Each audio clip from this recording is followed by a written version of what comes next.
Hola, ¿cómo están? Les doy la bienvenida a nuestro curso Filosofía desde cero.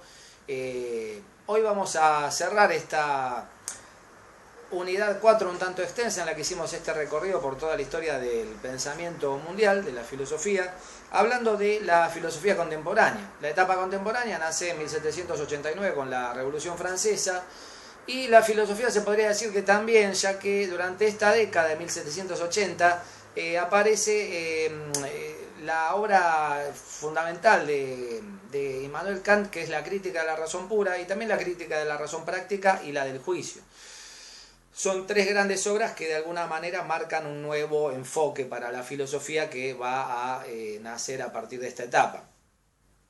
Kant da lugar a toda una corriente de pensamiento que se van a llamar los post-kantianos porque piensan a partir de él. Entre ellos va a aparecer un Schiller, que en realidad es un poeta, pero que también escribe un libro de interés filosófico, que son las cartas sobre la educación estética del hombre, donde Schiller de algún modo pone las bases de lo que va a ser el futuro romanticismo. Después aparece Fichte dentro de esta corriente, que es el filósofo más destacado, que de alguna manera da o brinda la fundamentación lógica ontológica del propio kantismo. Se siente más kantiano que el propio Kant, por decirlo de algún modo. Y con él ya estamos bien metidos dentro de la corriente del idealismo alemán, cuyos máximos representantes van a ser, al parte del propio Fichte, Schelling y Hegel. Fundamentalmente Hegel es la gran figura del idealismo alemán, a cuya muerte, en 1831, se van a dividir las aguas filosóficas en los hegelianos de derecha, que no tienen demasiada trascendencia, y los hegelianos de izquierda, como Ludwig Feuerbach, que van a dar pie o lugar a toda una nueva corriente de pensamiento que va a ser la izquierda revolucionaria, de la mano fundamentalmente de Karl Marx y Friedrich Engels, autores del Manifiesto Comunista en 1848, y estos filósofos sí van a fundar una corriente de pensamiento materialista. Curiosamente el materialismo se desprende del idealismo en este caso, que va a tener muchísima vigencia durante el siglo XX a raíz del surgimiento de la Unión Soviética, del bloque socialista y toda esa historia, ¿no? Marx fue influido también, esto hay que decirlo, por el socialismo utópico francés, que él dándole un giro lo convierte en socialismo científico, y por Adam Smith, también por la escuela del liberalismo de Adam Smith. Dentro de la reacción anti-hegeliana aparecen filósofos como Arthur Schopenhauer, otro alemán, que con el mundo como voluntad y representación va a mostrar otro camino para la filosofía, que no funda una escuela en sí misma, pero tiene mucha influencia sobre filósofos posteriores como el propio Nietzsche. Y Schopenhauer de alguna manera bebe tanto en las aguas del kantismo como de Platón y la filosofía oriental. Es el primer filósofo occidental que habla del pensamiento de Oriente, de los Vedas, Buda, los Upanishads, etc., de una manera bastante importante, ¿no? Después tenemos a Søren Kierkegaard, que es algo así como el padre del existencialismo, así como Pascal había sido el abuelo del existencialismo, dijimos en la clase anterior. Søren Kierkegaard sí brinda el lenguaje para el futuro existencialismo, como filósofo cristiano bastante fundamentalista que es. Y en las antípodas de Kierkegaard, pero a la vez compartiendo algo del temple kierkegaardiano, aparece un Nietzsche, ya en la segunda mitad del siglo XIX, Friedrich Nietzsche, que es el gran filósofo de toda esta etapa. Si bien no es reconocido en vida, Nietzsche recién empieza a ser ligeramente reconocido en la última década de su vida, cuando él ya, debido a un desorden mental, está incapacitado y con una parálisis progresiva que lo había afectado. Nietzsche muere en 1900 con el inicio del siglo XX y para ese momento casi se había puesto de moda. Durante el siglo XX todos los filósofos van a hablar de Nietzsche, al punto de que posiblemente hay más libros escritos sobre Nietzsche que sobre cualquier otro filósofo de la historia, según se dice. Bueno, finales del siglo XIX también tenemos el surgimiento del psicoanálisis de la mano de Sigmund Freud y toda la influencia que va a tener en la filosofía del siglo XX, y de otra corriente muy importante que es la fenomenología, de la mano de Edmund Husserl, donde va a haber un nuevo enfoque para la teoría del conocimiento, y la filosofía va a ser pensada como una ciencia estricta, ¿no? Un concepto muy alemán, esto de que la filosofía tiene que parecerse una ciencia en el sentido más estricto de la palabra, cosa que también estaba presente en Fichte. La fenomenología de Husserl va a aunar en su ámbito filósofos de la talla de un Max Scheler, que va a pensar la ética fenomenológicamente, un Merleau-Ponty en Francia y otra serie de pensadores, y va a brindar un lenguaje para la filosofía que van a heredar los existencialistas alemanes y franceses. Un Martin Heidegger y un Karl Jaspers en Alemania, y en Francia un Jean-Paul Sartre, fundamentalmente. Después va a venir Albert Camus, Manuel Levinas y otra serie de filósofos que le van a dar al existencialismo distintos rostros, ¿no? El existencialismo de Sartre, por ejemplo, está también empapado del marxismo al que Sartre termina adhiriendo, con lo cual genera un pensamiento muy particular. Ya en su momento vamos a ver qué dice cada una de estas escuelas. Ahora no lo puedo exponer porque simplemente estoy presentando los principales filósofos y sus tendencias. Hablábamos del marxismo, lo importante que fue para el siglo XX, y ahí tenemos figuras muy destacables como Antonio Gramsci, Rosa Luxemburgo, George Lukács. Cada uno dan una interpretación distinta al marxismo. El propio Lenin, el líder revolucionario, que sin embargo fue un filósofo también relativamente interesante. Y en paralelo al marxismo está el anarquismo, que se peleaban con el marxismo, que tenían ideas parecidas.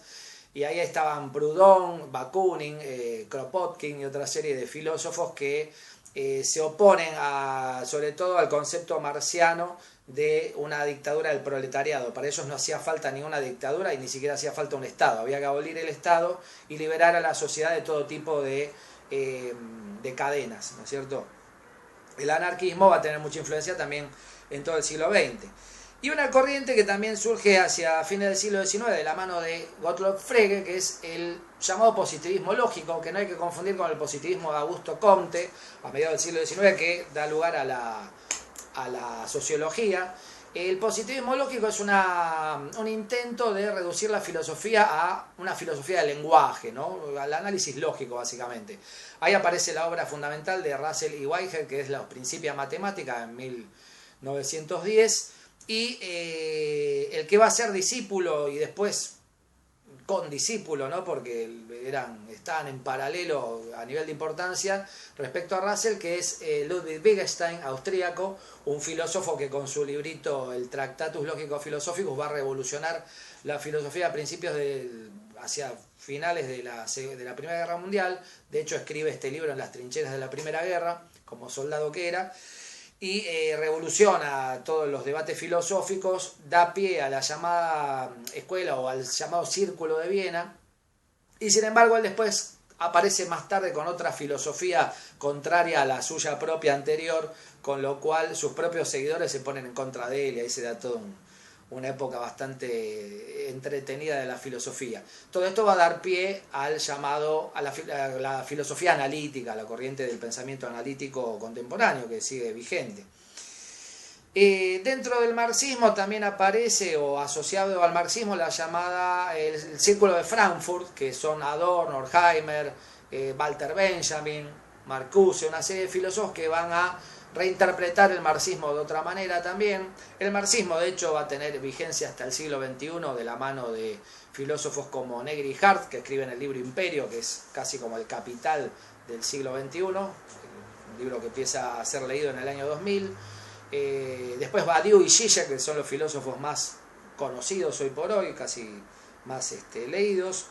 Pero antes de esta etapa tenemos la década más fructífera de la filosofía francesa del siglo XX, que es la década de 1960 y 1970, cuando escriben, piensan y se ponen de moda, se podría decir, filósofos como Althusser, Lacan, que es psicoanalista pero también es filósofo, y Michel Foucault, que se suelen meter dentro de la categoría de filósofos estructuralistas. Foucault más bien se dice que es postestructuralista. Después aparece Gilles Deleuze, también en esta etapa del Mayo francés, 1968-1970, que escribe en 1972 el libro Antiedipo, el Antiedipo junto a Félix Guattari, que también va a generar todo un revuelo, y es un libro que hasta el día de hoy está en el tapete de los debates filosóficos.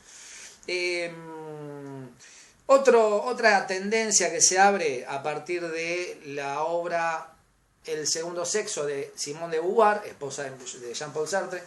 Ella escribe este libro y genera todo un nuevo campo de investigación filosófica para el tema del feminismo, los estudios de género y demás, que hoy en día están encarnados en Judith Butler, esta pensadora que desde una lectura hegeliana del problema del género ha también generado mucho revuelo, influida también por Jacques Derrida, quien presenta en la década de 1970 el llamado deconstruccionismo. Vieron que la filosofía hoy en día habla todo el tiempo de deconstrucciones. Bueno, quizás el siglo XXI sea un siglo donde se empieza otra vez a construir en filosofía, es muy probable.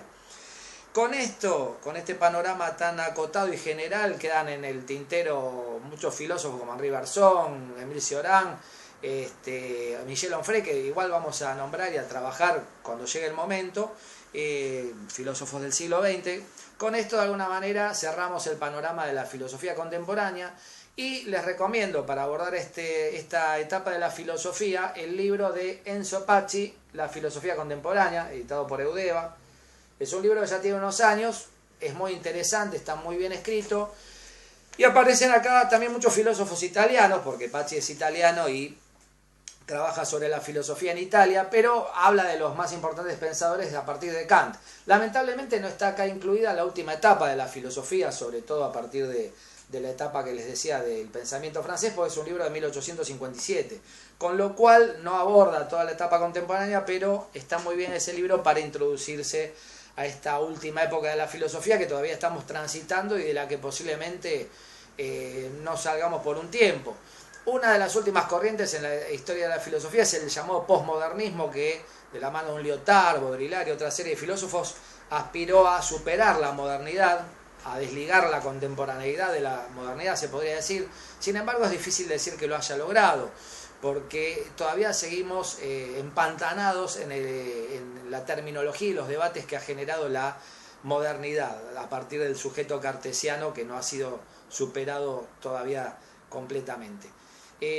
Con esto los dejo, con esto cerramos la cuarta unidad y a partir de la próxima clase los invito a comenzar a ver la historia de la filosofía de un modo pormenorizado, filósofo por filósofo, escuela por escuela, y ya yendo a la conceptualización filosófica en cada tendencia. Como siempre los invito a suscribirse al canal para que puedan recibir las actualizaciones y nos vemos próximamente. Gracias.